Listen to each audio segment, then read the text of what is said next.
John. We got a telegram from some lady friend of yours, a Bonnie something or other. Something you ain't telling me? Bonnie McFarland. She's a friend. Saved my life when I went after Bill and nearly got myself killed again.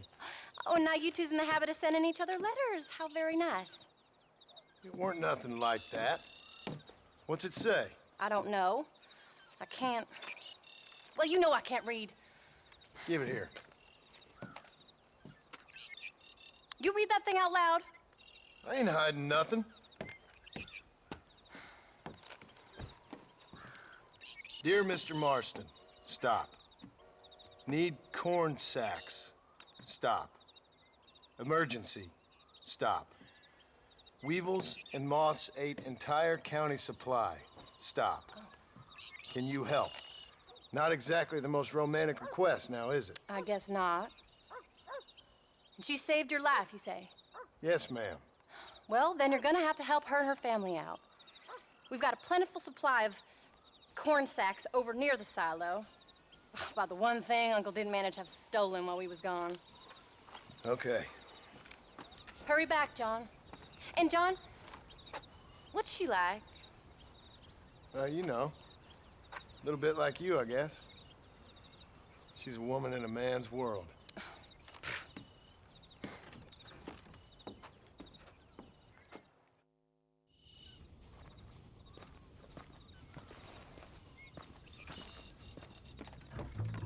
John, wait! I changed my mind. I'm coming with you. Well, come on then. Let's get going.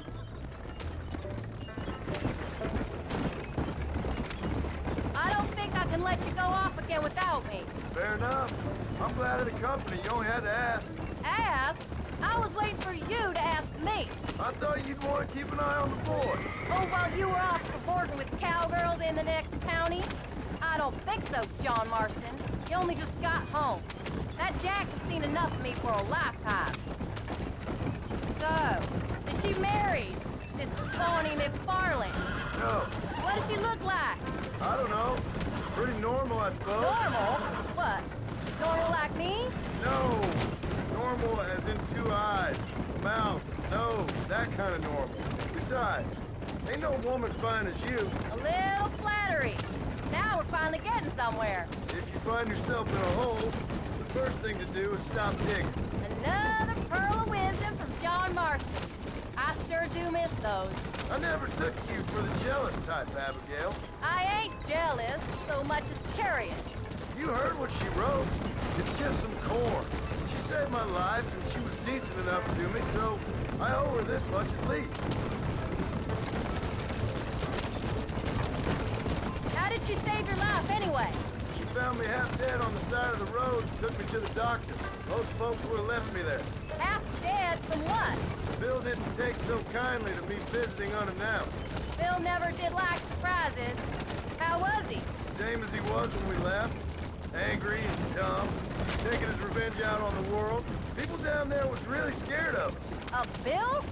You gotta be kidding me. He was only frightening if he was afraid of dumb fools. Bill weren't so bad, but when Dutch went crazy, Bill took it hard. For a while, we all thought we'd found something right. Better way to live, but it was just a lie.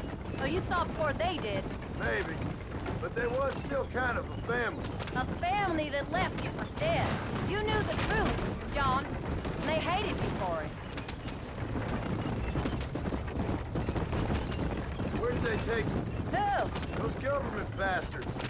Where did they hold you and Jack? I ain't sure. They kept their eyes covered there and back. Can't have been too far from here, though. They treat you right? It ain't the first time I've had a gun to my head, John. You're forgetting your marriage proposal. Very fun. No, they learned pretty quick what would happen if they laid a finger on me.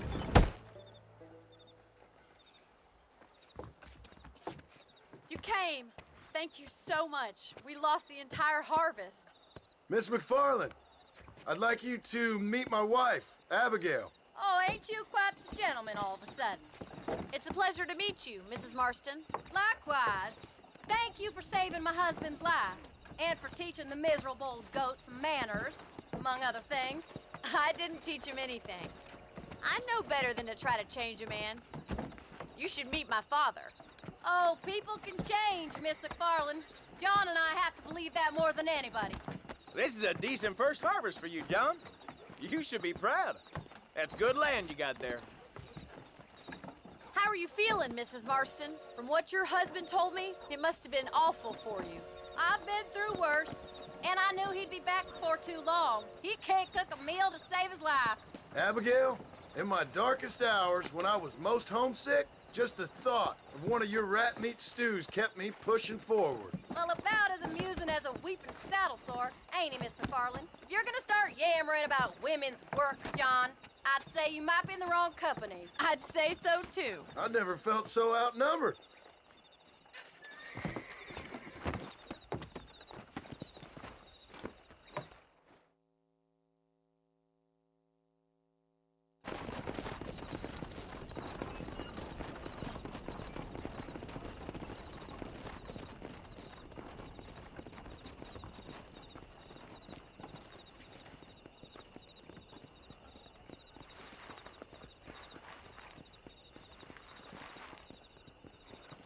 Ma'am?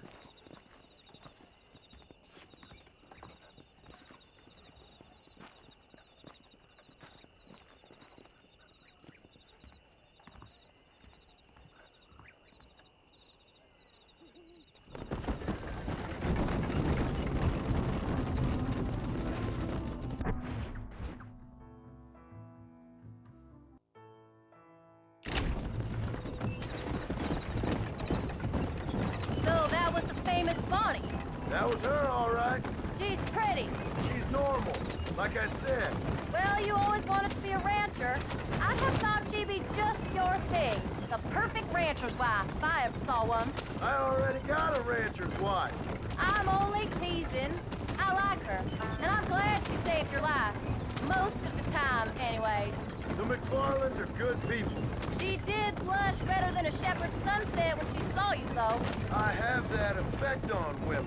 You've clearly had one too many blows to the head. You ain't wrong about that, Mrs. Marston.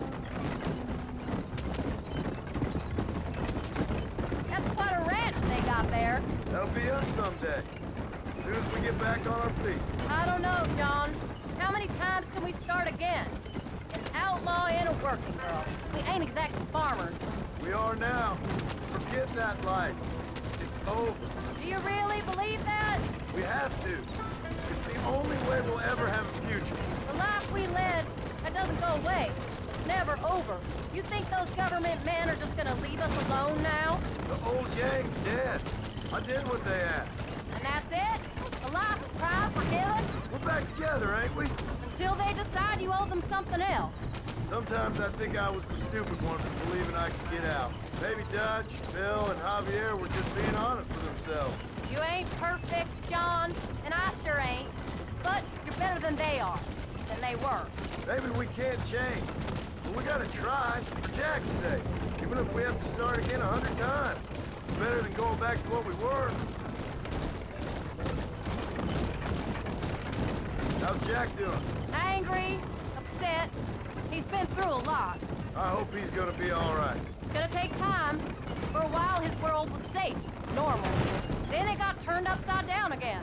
He ain't saying much about it. I've tried to talk to him, but how do you explain any of this? What do you say when he asks about Uncle Bill and Uncle Dutch?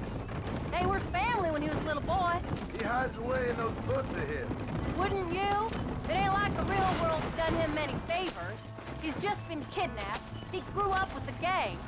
That's no life for a boy. We did our best to protect him. It's a pleasant ride and all, but I'd like to get back sometime today. Come on, John.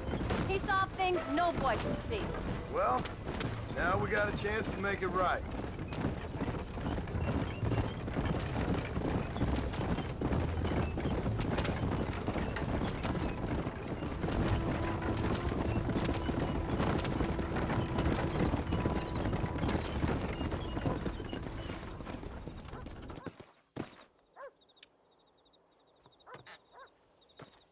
We did good today, John.